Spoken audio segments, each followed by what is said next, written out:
muling mabawi.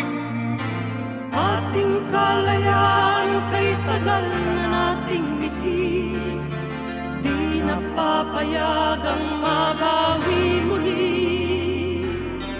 Magkakapit-pisig, libu-libong tao, kay sarap pala maging Pilipino.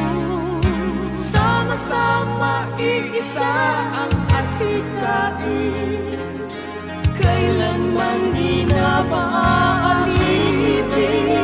Ang iyong Pilipino sa mundo, mapayapa para ang pagbabago.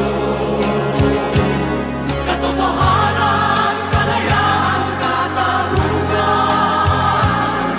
ay kayang makamit na walang taas, basta't magkaisa tayong lahat.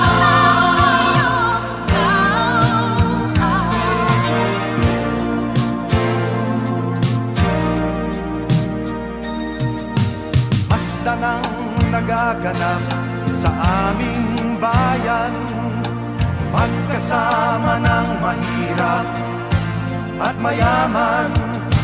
Kapit-bisig, madre